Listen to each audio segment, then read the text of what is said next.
Olá pessoal que nos assiste pelo Facebook do Diário da Região, bem-vindos a mais um programa Somos Tão Jovens. E o assunto hoje é a escolha da profissão.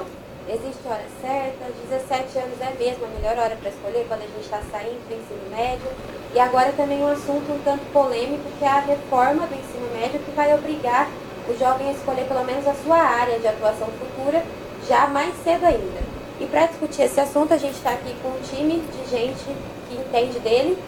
Começando aqui do meu lado, tá a Renata Pires, que ela entrou na faculdade aos 17 anos, fez administração com ênfase em agronegócios, começou a trabalhar como bancária já aos 18, né, Renata? Isso. E hoje ela é consultora de estilo. Exatamente. No meio do caminho, ela viu que não era o que ela queria, ela contou pra gente que os objetivos profissionais dela estavam indo na direção contrária dos objetivos pessoais, e aí ela resolveu mudar completamente, né, Renata? Exato, dar uma nova guinada. Dar uma nova guinada. A gente vai saber como isso aconteceu. E do lado dela tá a Ana Gândara, que ela tem uma lista extensa de funções, né, Ana? Ela é educadora, psicopedagoga, coach e trainer em neurolinguística. Ela acompanha aí os jovens, né? E proprietária da escola do Colégio Santa Terezinha. A gente vai saber dela, com uma experiência de mais de 30 anos aí na área, o que ela acha, qual que é a melhor hora para escolher a profissão. E, Arthur, quem mais está aí com você? Boa tarde a você que está aí nos assistindo nessa tarde quente, né? Que não sabe se está quente, se está frio, indecisa, como jovem que quer escolher a profissão, né? Esse está o tempo de Rio Preto. Aqui do meu lado nós temos aqui o jovem Pedro Carlos Cristiano, de 17 anos. Pedro está terminando o 3º ano do ensino médio, lá no Colégio Santa Terezinha da Ana, né? Então já conhece, né, a Ana. A Ana vai poder falar muito bem sobre a trajetória dele desde criança. E o Pedro está aí enfrentando essa indecisão de último ano de colegial e não sabe, né, Pedro, o que vai fazer. Tem umas dúvidas aí, mas... tem algumas, né, mas a gente... não tomou o caminho certo, e aí a gente vai discutir, ele tá certo, ele tá errado de não saber. Algumas pessoas acham que ele tá certo, outras não, já tem que saber, né? O governo acha que ele já teria que saber, mas enfim. E do lado dele, o pai dele, né, que é o médico Antônio Carlos Cristiano Júnior, que a gente fez questão de trazer aqui no programa para lavar roupa com o pai junto, né? Se a pressão vem de casa, se o pai influencia ou não, se ele quer mesmo que o filho seja médico como ele, se isso é coisa do passado ou não, como é que é e tudo mais. É ou não é, seu Antônio? Vamos tentar ver o que a gente pode contribuir, né? Mas é coisa do passado, com certeza. Sem dúvida. Milena? Então, primeiro acho que eu queria saber do Pedro, que está aí enfrentando essa dúvida. Tem pressão em casa, Pedro? Tem alguma coisa que você tem que escolher? Você tem que decidir o que você vai fazer agora? Tem um pouco de pressão, sim. Pressão que eu faço em mim mesmo e um pouco de pressão dos meus pais, lógico, né? Eles querem que eu escolha logo, que eu me resolva logo para saber o que eu vou fazer da minha vida, né? Mas ninguém me impressiona a fazer uma profissão só, ninguém me fala nada, fala que vai me apoiar na minha decisão e tudo mais. É isso. E o que você está levando em conta nessa decisão? Questão financeira, questão do que você gosta de fazer? Então, estou procurando fazer uma coisa que eu gosto mesmo, sabe? Uma profissão que me agrade. Tanto um ramo de medicina eu gosto, tem decisão de várias outras coisas, né? Mas tudo pensando no que eu gosto de fazer, no que eu quero fazer no meu futuro, né? Ana, você como psicopedagoga, né? Como lidar com essa pressão, assim? Tanto para o jovem que está nos assistindo, como para o pai e para a mãe, assim, né? Como lidar? Não é fácil. Eu passei por isso, eu ia falar esses dias, mas já faz 10 anos. E como fazer? Eu costumo dizer que a pressão, ela existe, né? Indiscutivelmente, porque é uma decisão, por mais que nós sabemos a possibilidade que temos de decidir e depois olhar para a decisão, reorganizar, reprogramar, ok, mas é um momento de pressão. Então, o foco é importantíssimo.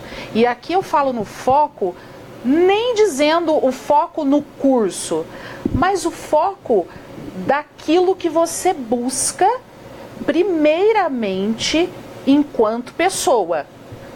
É claro que para o adolescente que está na terceira série do ensino médio, isso às vezes acaba sendo um pouco complexo. E aí o bacana é que entra a participação da família, né? Então a família, os pais que conhecem as aptidões, que conhecem um pouco das habilidades, das competências, podem auxiliar, né, fazendo direcionamento, não escolhendo.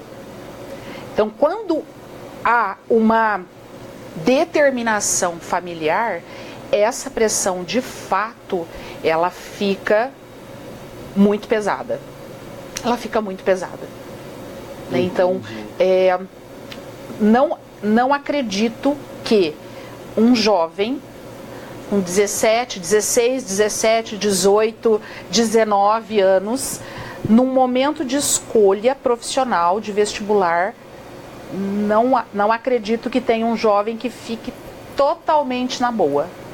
Sim, ele terá, sim, os seus momentos de estresse, de pressão, de ansiedade, de expectativa. Mesmo aquele que nasceu falando que quer ser, sei lá, desde os 5 anos de idade fala que quer ser, não sei, eu quero ser engenheiro, advogado. Tem esses casos, não tem? Sim. Na tua sala não tem ninguém? Tem. Tem bastante gente. E como que é? Você que está na escola, você acha que mesmo assim tem uma pressão? Acredito não, tem. Tem? Com certeza, tem. É a hora que você vira a chave. Né? Então, eu estou aqui e no momento da inscrição para o curso tal, mesmo que o curso sempre idealizado, o momento da inscrição e do vestibular é o momento de você virar a chave. Né? E há um impacto nisso, há uma emoção. Até porque se não tiver essa emoção, é descaracterizado até pela nossa natureza. Pode chocar também, né? Pode. Eu tô vendo que você tá rindo aí, Renata, porque esse foi teu caso? Você queria ser bancária, é isso? Não, pelo contrário, porque eu não tive pressão dos meus pais. Eu falo, até brinco que meus pais me deram a pior opção, que eles viravam pra mim e falavam assim: minha filha, a gente quer que você seja feliz. Só que pra ser feliz não tem um cursinho, não tem um curso de graduação, não tem nada. Então pra mim era muito mais difícil. Eu até brincava com a minha mãe: por que você me disse que eu queria que eu fosse engenheira? Que eu estudava, passava, fazia engenharia e tava tudo certo. Mas não. Eu não tive pressão deles, eu não tive uma pressão minha, porque no meu momento de fazer vestibular eu estava de mudança de cidade, então eu estava saindo de Maceió e vindo para Rio Preto, e eu tinha colocado na minha cabeça que eu queria fazer produção cultural, e produção cultural só tinha na Federal da Bahia, né? E daí eu falei assim, eu vou mudar, vou procurar um cursinho e vou estudar para passar no vestibular da Bahia, né? Tipo, e tudo certo. Então eu entrei na faculdade meio que sem querer mesmo.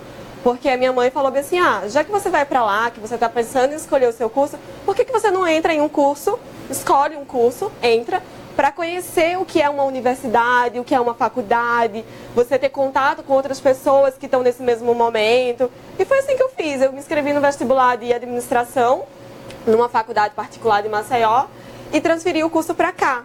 Tanto que eu estava tentando lembrar aqui quais tinham sido as minhas opções na Federal lá de Alagoas. Eu não sei, porque eu não peguei nenhum resultado.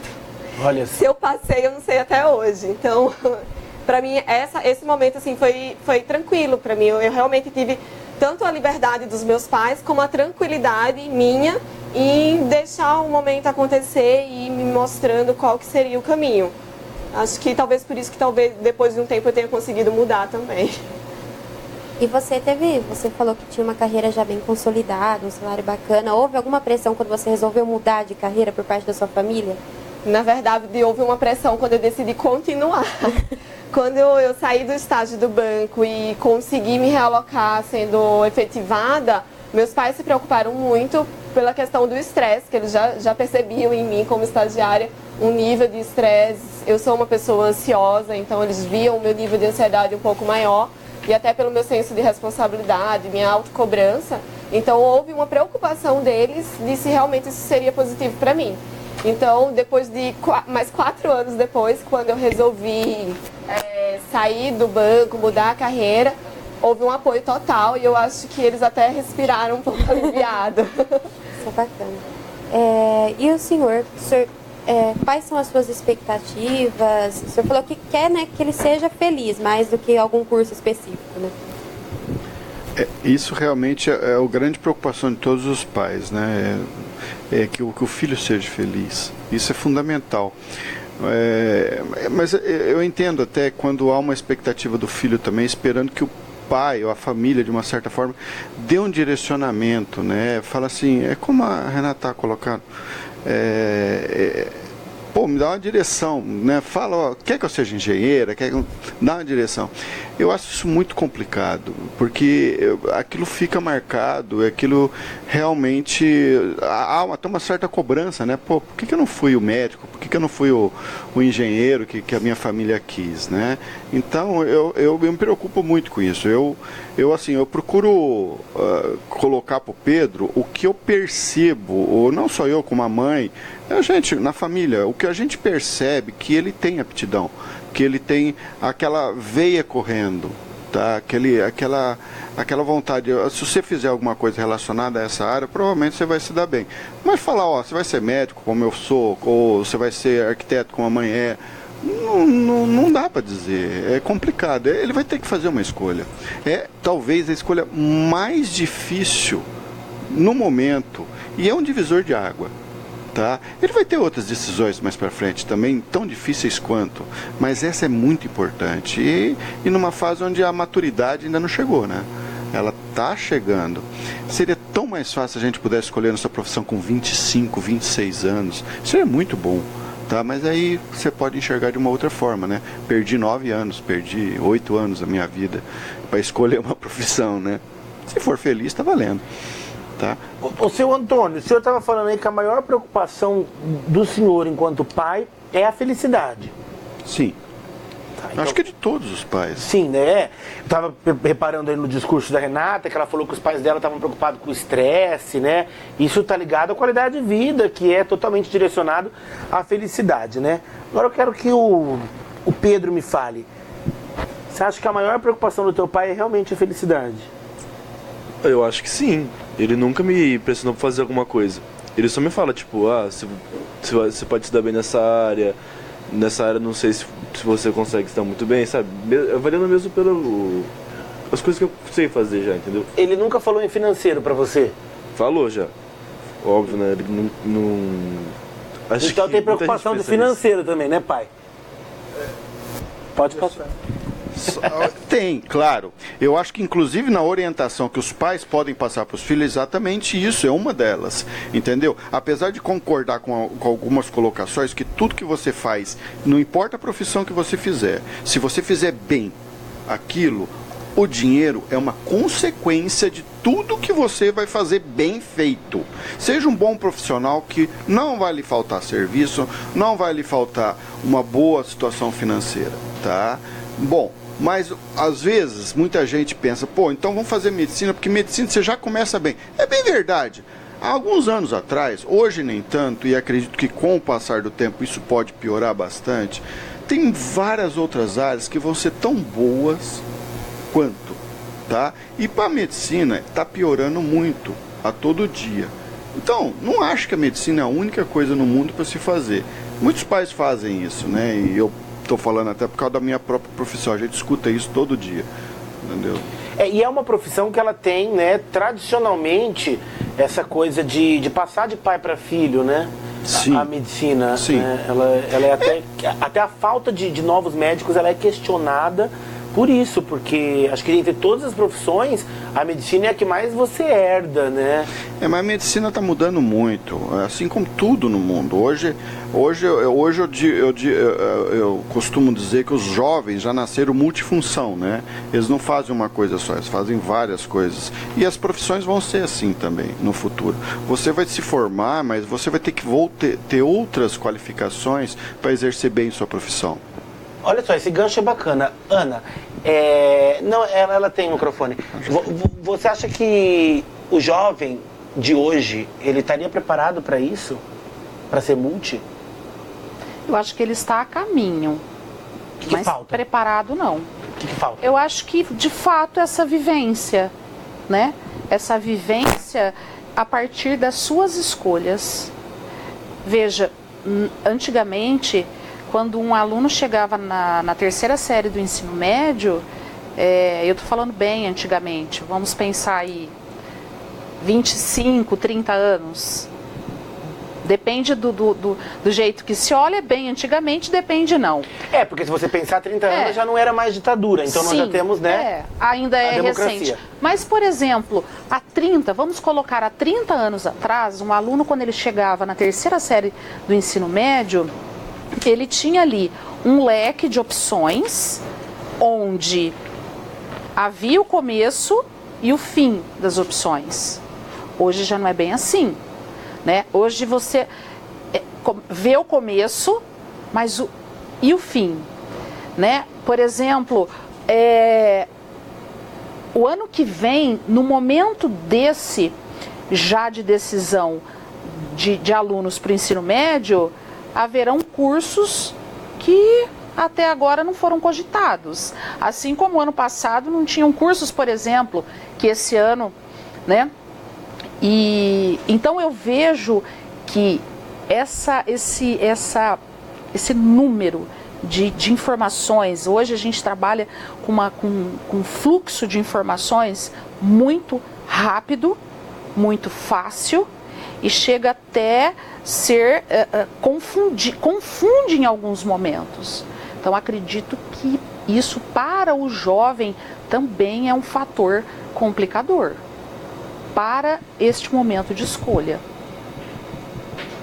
E a Renata estava comentando, né, que você se apaixonou pela consultoria de estilo quando você precisou aprender a se vestir, né, Renata? Exato. Eu estava num momento já de um pouco de insatisfação com o banco, e uma das insatisfações era que eu via que só existia a Renata bancária. E isso começou a me incomodar muito nos meus momentos de lazer, nos meus momentos pessoais, quando eu não sabia muito bem o que vestir. Eu olhava para o guarda-roupa e só tinha roupa de bancária. E aquilo começou a me incomodar. Então eu fui atrás de saber o que é que eu tinha que fazer para aprender a me vestir quando eu não fosse para trabalhar. E aí foi onde eu conheci a consultoria de imagem e quebrou um grande preconceito meu, porque eu achava que quem se preocupava e quem cuidava da imagem tinha um certo nível de futilidade. E aí foi quando eu entendi que a questão da imagem, do vestir, está totalmente relacionado com a comunicação, né? Porque nós somos seres visuais. Então nós nos comunicamos primeiramente através do que nós vemos. E aí quando eu entendi isso, meio que me tirou um pouco do chão, porque quebrou um grande preconceito meu. E aí eu comecei a ver a importância, e isso facilitou muito a minha autoestima, a minha segurança, a minha clareza realmente das coisas e das pessoas. E eu falei, gente, eu acho que é isso, eu tenho que ensinar, eu tenho que explicar, eu tenho que mostrar para as outras pessoas que talvez também estejam sofrendo e não sabem nem que é por causa disso, que não precisa, né? Que tem um jeito de você entender isso e de você saber se comunicar através da sua imagem, e que isso vai afetar os seus relacionamentos de uma forma geral, sejam pessoais ou profissionais, enfim. E aí eu me encontrei profissionalmente. Eu pedi para você contar essa história porque você comentou que às vezes as próprias escolas, a maioria delas, não oferece essa vivência nas profissões, né? Você nem imaginava consultoria de estilo que seria, como seria uma vivência. Quando você foi experienciar, você Exato. se encontrou, né? Exato, tanto é que eu falo que, como a Ana estava falando, né, que hoje existem muitas profissões e a cada ano vai se aumentando o número de profissões, de possibilidades de você escolher como carreira profissional. A consultoria de imagem e estilo hoje não é uma graduação. Não tem um curso de graduação para você se formar consultor de imagem e estilo. Então você tem que procurar cursos livres, e obviamente que a faculdade de administração me deu uma boa base para empreender, não só a faculdade, como a pós-graduação. Mas eu tive que procurar outros recursos que não o tradicional, né, de você procurar uma universidade, uma faculdade, chegar lá, sentar, assistir aula e dizer, pronto, eu tenho diploma, estou formada. Né? E justamente isso, eu acho que, assim, na minha visão, no ensino médio, a gente não vivencia, a gente não conhece exatamente o que é o dia a dia de cada profissão, nem mesmo as mais tradicionais, né? A gente não tem essa possibilidade de experienciar, de conhecer a rotina. A gente acaba conhecendo, às vezes até superficialmente, a rotina dos nossos pais, da profissão dos nossos pais ou de algum parente mais próximo. E eu acho que essa falta de conhecimento é que traz muita dúvida. Eu não sei o que um engenheiro vai fazer. Eu não sei o que um médico em si vai fazer, né? Então, como que eu vou pensar se é isso realmente que eu gosto, que eu quero, né? Eu, por muitos anos, falei que eu sabia todas as profissões que eu não queria. E eu não queria todas as profissões tradicionais, porque eu não me via sentada dentro de um escritório o dia inteiro.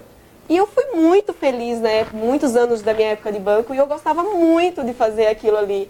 E eu estava sentada no escritório. E aprendi muita coisa. Então, assim, eu acho que essa falta de experiência, de conhecimento mesmo do que é cada profissão, atrapalha muito acaba não ajudando, né, a gente a escolher. Acho que seria uma ferramenta, um recurso muito bom para nossa escolha. Entendi. Eu tô vendo o pessoal ali concordando. É isso mesmo, Pedro? Você encontra isso? Essa dificuldade? Então, numa parte sim. Eu também não me vejo sentado no escritório o dia inteiro. Porque eu vejo que se eu for fazer uma coisa o dia inteiro, eu prefiro que seja uma coisa que eu goste. E é um pouco complicado, assim, você decidir com 17 anos, sem conhecer nada, o que você quer fazer no plano, né, pro resto da vida. É complicado. Você decidir, tipo, agora, você acabei de sair da minha escola, acabei de terminar o ensino na escola e vou decidir uma faculdade. É complicado você escolher isso com 17 anos sem conhecer as coisas. Por mais que você trabalhe e tal, você conhece, mas você não conhece a área que você está escolhendo. Se eu fosse escolher, por exemplo, medicina, eu conheço um pouco mais, por causa do meu pai, que é médico, posso ter alguma experiência que eu peguei com ele e tal, mas mesmo assim, não faz eu estar preparado para isso. É isso que é complicado. Acho que é a parte mais difícil. Você decidiu o que você quer fazer em teoria pro resto da vida. Eu acho que esse peso que o Pedro falou, de assim, que no plano é pro resto da vida. E quando a gente se desprende dessa fixação de que é pro resto da vida, acho que fica muito mais fácil de você testar. É isso que eu ia falar. Eu acho que a gente vai tirar essa ideia de resto da vida, né? Eu acabei de prestar atenção que eu tive esse exemplo em casa e eu não tinha me tocado nisso até a gente conversar aqui. Minha mãe é engenheira agrônoma de formação e quando eu tinha meus 4 anos, mais ou menos, ela começou a faculdade de pedagogia junto com meu pai. Né? Então, assim, acho que ela sempre mostrou para mim, meus pais sempre mostraram para mim que tinham múltiplos caminhos que a gente poderia mudar a decisão e eu não tinha prestado atenção nisso. Eu queria também colocar alguma coisa nesse sentido. A gente tem uma incongruência que talvez gere um pouco dessa crise hoje entre os adolescentes, os jovens, enfim. Essa escolha da profissão para sempre, que faz parte de uma cultura mais passada, junto de uma cultura atual, que é essa abertura de lente onde você não é mais aquele que é colocado. Ou seja, terminou o ensino médio, a família vai e coloca o filho na universidade. Ou seja, essa cultura da profissão que deve ser para frente, que deve ser para sempre, ela faz parte do passado. Só que hoje a família não mais coloca o filho não leva o filho e coloca na universidade, mas permite e estimula esse filho a olhar para o mundo, a olhar para a sociedade, a olhar para a tecnologia, a olhar para a cultura e se enxergar dentro desses espaços para atuar. E aí é muito engraçado porque fica essa briga.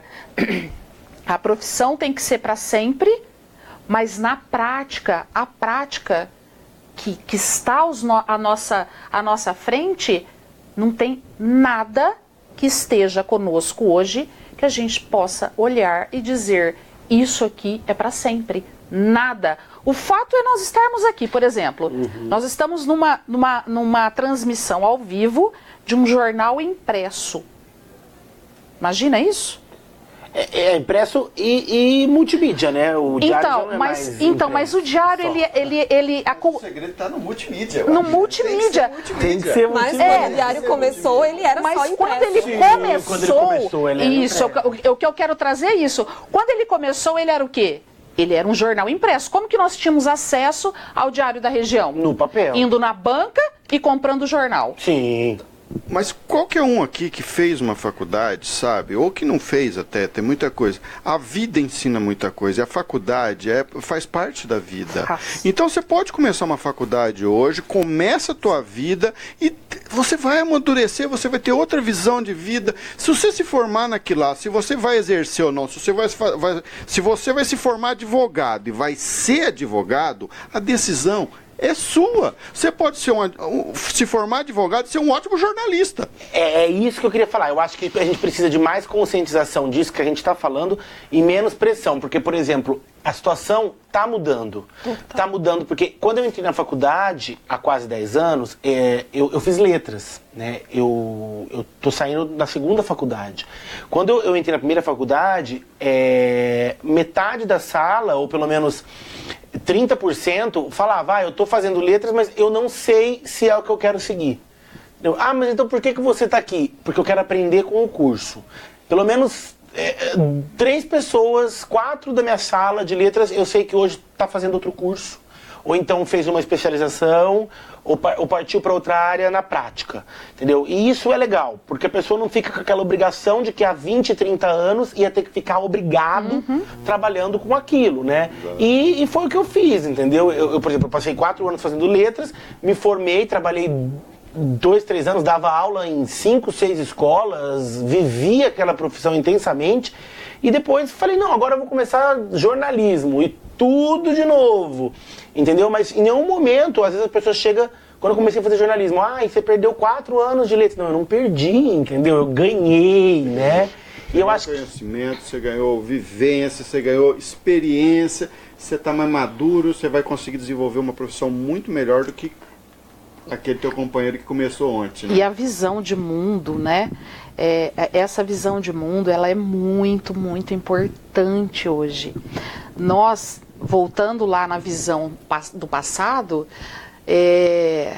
o que as empresas, ou que o mercado de trabalho ardentemente buscava, era alguém que tinha um conhecimento acadêmico, ou dentro desse conhecimento acadêmico uma prática, que fizesse a especificidade ser cumprida com competência e ponto.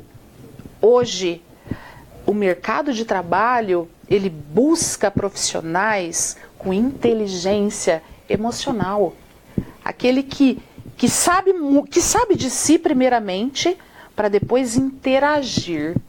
Né? Então eu preciso, essa inteligência emocional, ela me coloca de frente comigo mesmo e depois me leva para transformar, para agir, para atuar, etc, etc, no profissional.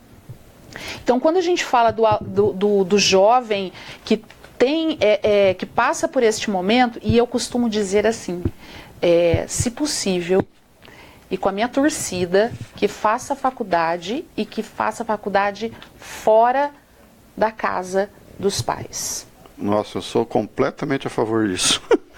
Que more e olha que eu não estou falando para me livrar do filho, não, porque a maturidade é outra. Que more longe, que mora em outra cidade. Milena morou fora, Milena. É verdade, você aprende coisas que... Não, você é outra pessoa. Outra pessoa. Eu também, mas eu já falei fora... demais. Eu saí da minha casa para estudar com 15 anos, nunca mais voltei. Tá, quando eu saí, claro, agora com 50 não tem mais sentido, eu já tenho minha casa. Mas na ocasião era muito natural, 15 anos, às vezes você voltava, às vezes não. Mas não, eu saí com 15, nunca mais voltei. Nossa, para mim foi, sem dúvida, a melhor experiência da minha vida. Eu saí com 17, eu acho que a minha família chegou a fazer aposta de quanto tempo eu ia aguentar fora, mas eu aguentei. Mas tem que aguentar.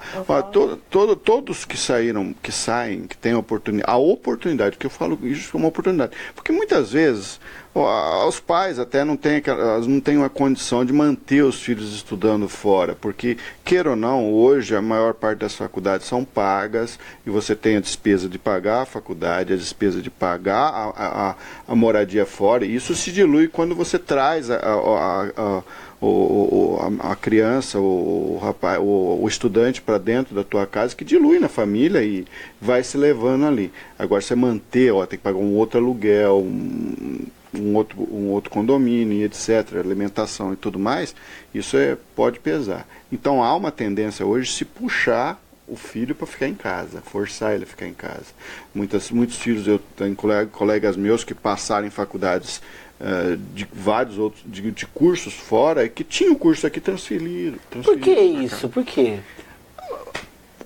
Eu acho que um dos principais problemas está relacionado ao custo, né? Porque as faculdades hoje não são baratas. Tem uma gama que, aliás, a gente também podia discutir isso, porque você tem que escolher o teu curso e, além de tudo, escolher as N faculdades que existem. Entendeu? Uma gama muito grande, coisa que na minha época não existia, essa gama grande, né? Essa quantidade de faculdades que você tem que escolher. Uma faculdade melhor, outra mais nova, outra que foi inaugurada hoje, outra que tem uma nota boa do MEC, uma que não tem nota boa do MEC, outra que tem uma fama, outra que tem um custo bom, outra que não tem custo bom, outra que está em greve, outra que não tem verba, outra que não tem laboratório. Cara, é muita coisa para você escolher. Mas isso veio para facilitar, teoricamente, né? E acabou dificultando. Exatamente. Acabou desvirtuando, porque hoje você tem que escolher N fatores. Tá? Coisa que a gente não tinha antes. Antes você tinha que escolher, você vai fazer uma particular ou você vai fazer uma federal ou uma estadual. Entendeu? Basicamente era isso. E aí dentro da particular já tinha ali as opçõezinhas, né? As opções. Hoje é um leque muito grande. Ué, a gente está falando aqui, falamos várias vezes, só de medicina. Dá uma olhada em volta aqui. Quantas faculdades de medicina tem aqui em volta? Você quer sair de casa? Entendeu? Eu quero. Eu acho que é uma experiência muito boa pra virar gente, né, entre aspas. Olha só. Porque você aprende a se virar sozinho, você... A mãe dele tá aqui, ela já fez uma cara já, né? Porque a mãe nunca quer que saia de casa, né? Aliás, minha mãe tá assistindo aqui, ó. Eu vou mandar um beijo pra ela e falar... A minha mãe não, minha mãe gostou que eu saí de casa. Minha avó não gostou muito, né? Eu não tive escolha, meus pais me colocaram... Você saiu de casa? Eu não tive escolha, porque como eu falei, eu mudei de Maceió pra cá e meus pais deixaram eu e minha irmã aqui em Rio Preto e foram para uma cidade de Minas. E eu falo que foi o melhor presente que eles deram na minha vida, né? Tipo, morar fora, morar sozinha. E no meu caso foi uma mudança de cultura também, né? Porque eu saí do Nordeste para o Sudeste, então teve todo esse choque. Mas realmente eu vejo que isso só me enriqueceu e só me trouxe maturidade. Eu sou muito grata a eles por terem podido, me oferecido, né, isso. E... Te colocado pra fora. Eu falo, eu acho que a minha mãe achou que a gente não ia casar tão cedo, não ia sair de casa, e falou assim, deixa eu despachar as meninas. Eu brinco com ela, mas foi um grande presente, Na minha época, os pais já começavam a se preocupar em colocar o filho pra fora de casa no terceiro colegial já. Entendeu? Porque o terceiro colegial naquela época não era que nem aqui, que tem todas as escolas, tem muitas escolas boas, que nem em São José do Rio Preto, mas quando você morava numa cidade pequena, você tinha uma escola de um colegial bom, numa referência num raio aí de 150 a 200 quilômetros. Então no terceiro colegial já estavam te expulsando de casa. Ó, você tem que fazer, que nem no meu caso, eu morava em Bebedouro, fui fazer colegial em Ribeirão Preto. Naquela época top, né? Você fazia Exato. Ribeirão Preto e tal. E eu passei também pela É experiência. legal e interessante isso, porque vocês são de Badibacite, né? E hoje em dia vocês não precisam mais sair de Badibacite, né? Ué, escola, o Pedro estuda na escola lá da Ana desde sempre, né? Ele praticamente nasceu lá dentro e está lá até hoje. E fazendo terceiro colegial lá. E a gente pensou várias vezes, inclusive, de mudar, sei lá, que era uma boa. Mas nunca tivemos esse intuito de mudar. Por quê? Tudo que ele precisava, ele conseguia, ele tinha lá. E o mais interessante é que era uma escola pequena, que você interage, você percebe as dificuldades do aluno, eles percebem fácil, já todo mundo se conhece, né, Ana? Todo mundo sabe quem é quem. É muito bom, é muito gostoso isso. A escola, ela tem esse foco, assim, né? Então, as salas, elas têm uma projeção para um número limitado de aluno. Por quê? Porque é, de fato, essa interação, né, Pedro? Esse bate-papo. Aqui nós estamos falando em bate-papo, mas tem momentos que não é só bate-papo, assim, né? Tem momentos... Enfim, porque é um acompanhamento e é desenvolvimento humano. Né? A Renata estava falando a questão das escolas proporcionarem, como eu sonho com isso, como eu gostaria, como eu quero que isso aconteça. O que acontece a gente tem hoje uma demanda do sistema nacional que a gente tem que cumprir, e aí? Né? Por exemplo, vamos falar de do ensino médio, primeiro, segundo e terceiro.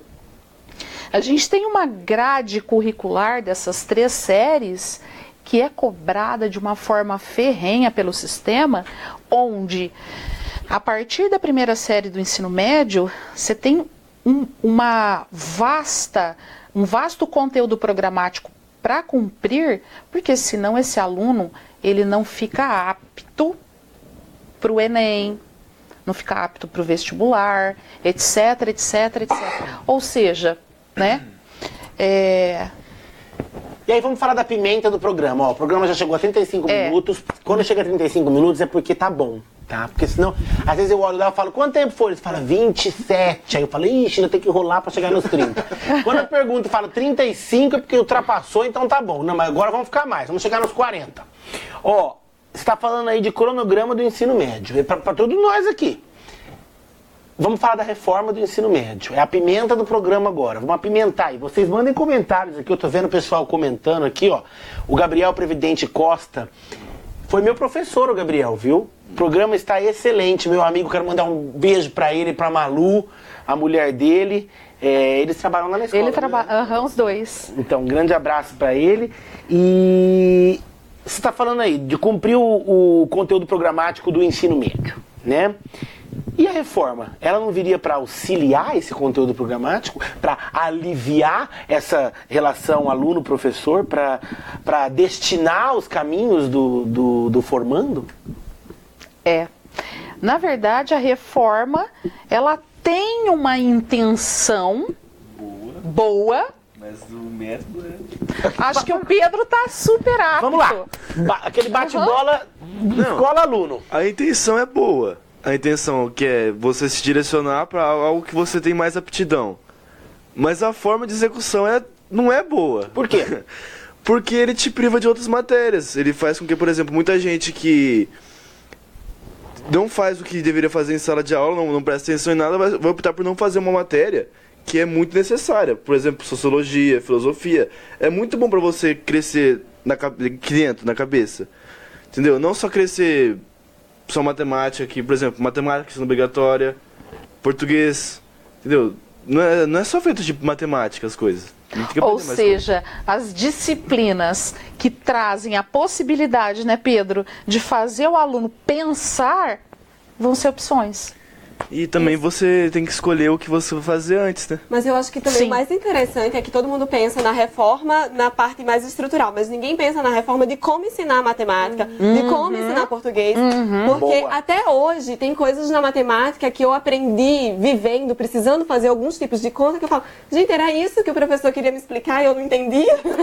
Como assim era tão mais fácil me dizer isso, né? E outra então coisa- a maneira prática de colocar a matemática, o português e tudo, assim, eu acho que a melhor reforma seria essa, né? A maneira como colocar. E eu tive a oportunidade de estudar em colégios onde eu fui representante de sala, grêmio estudantil, Olimpíadas dentro do colégio, Olimpíadas entre colégios, que faziam a gente conviver e se relacionar com o mundo de forma que exigia da gente uma certa maturidade, né? E essa maturidade auxilia muito mais quando você vai para a sala de aula e tem que aprender uma conta de matemática, porque você sabe que lá depois você vai usar para aquilo, né? Porque na verdade a aprendizagem ela se dá pela construção daquilo que te faz sentido, né? Então eu vou aprender matemática a partir do momento em que aquele conteúdo faz sentido, porque o professor traz a informação e faz a mediação entre a informação e a aplicabilidade. Aí o aluno olha e enxerga o quê? Entendi. Eu posso fazer isso com isso, eu posso fazer isso com isso. Então há um sentido. Não é mais ou menos isso que você vê lá, Pedro? Como é que é isso? Você como aluno falando. Então, o importante é você aprender não só reproduzir a matéria que você aprendeu, mas saber articular dentro da sua cabeça. É igual, por exemplo, quando você aprende outra língua. Você não tem que traduzir tudo na sua cabeça para aquela língua, você tem que pensar naquela língua. É muito melhor você, se eu aprendi uma conta em matemática, eu saber articular ela para combinar com outras contas do que só reproduzir o que eu aprendi em sala. Exatamente. Só fazer o copiar e Ela colar. serve, né? Ou seja, para que aquela conta serve? Para que eu aprendi aquilo lá? Quando você aprende um conceito de física, eu gosto de falar, inclusive, isso com eles. Às vezes você tem um conceito de física, a gente está fazendo alguma coisa, falou, isso aqui é um conceito da física que a gente aprende no terceiro colegial, mas que ninguém nunca falou pra gente que servia para isso.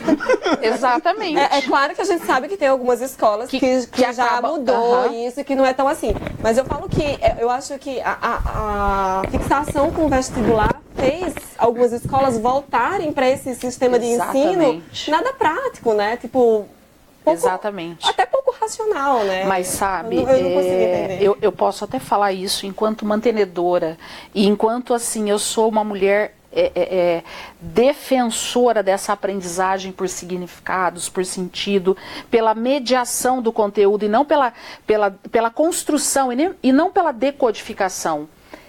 Só que nós temos um sistema, gente, que emperra demais. Quando a Renata fala... Minha mãe desistiu de ter escola, minha mãe foi pedagoga e desistiu. Então, quando a Rê fala assim, olha, por que ao invés dessa reforma do ensino médio, não foi proposto uma reforma, por exemplo, de como...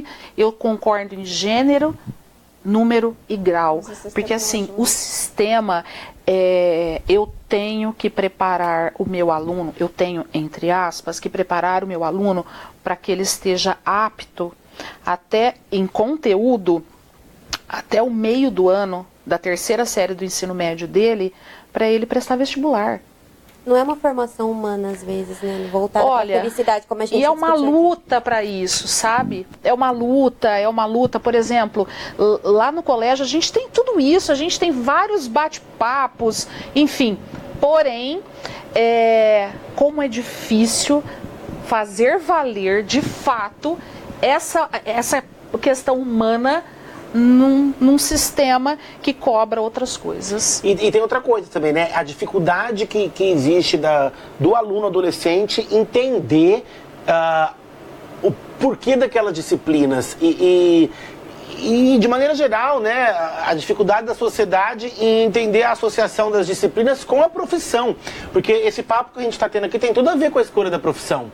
Eu gostei muito de ver a Renata falando da matemática, disso, aquilo, porque às vezes a gente pode pensar, uma consultora de imagem, ela não vai precisar de física, não vai precisar de matemática, mas, gente, todo mundo vai precisar de tudo. E super precisa. Super precisa. Porque eu sou consultora de imagem, mas eu faço a gestão da minha empresa. Olha também. Só. Então, eu também sou empresária, né? E eu preciso saber de matemática. Eu fui professor Que é o de espanhol. conceito da multitarefa, né? O mundo é assim hoje. O médico também precisa saber como que ele vai gerir as finanças dele, do consultório, da clínica. Você usa conhecimentos que não estão na sua área para poder gerir sua vida.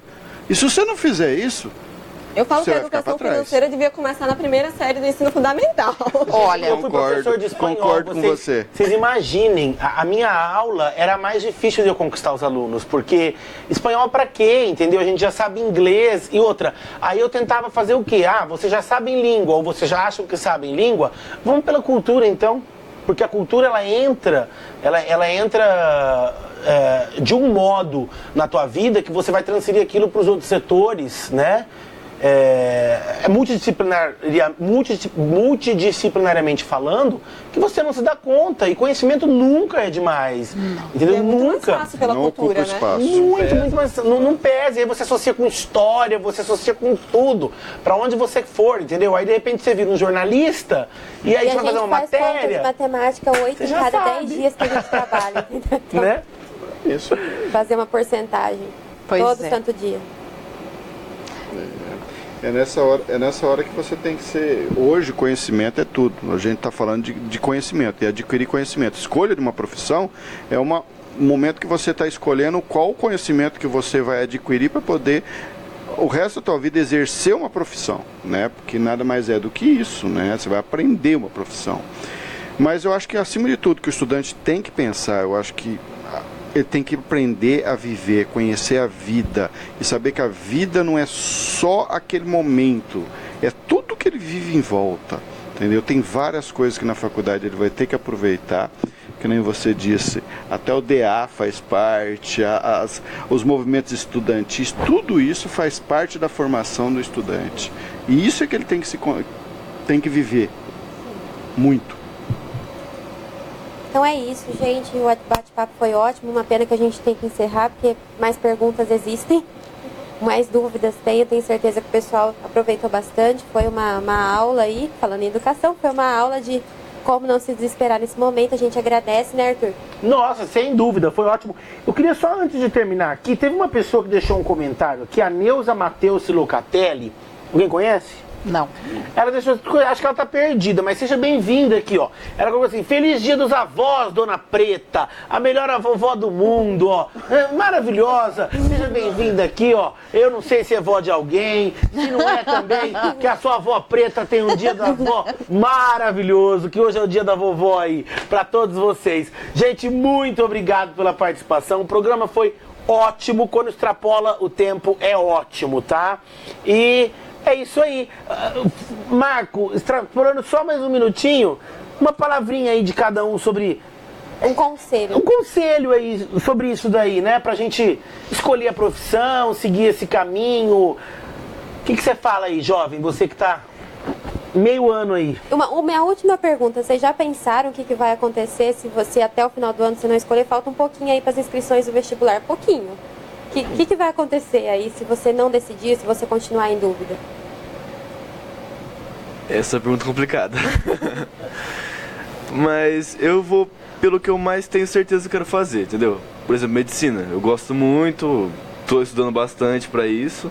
Já fiz um vestibular para medicina. Não sei se eu passei, acho que eu fui bem, né? Mas se eu não conseguir decidir com clareza, entendeu? Tem essa ideia da medicina. É uma decisão que eu já posso tomar, mas não é com clareza, entendeu? Não é aquela coisa, tipo, eu quero fazer mesmo.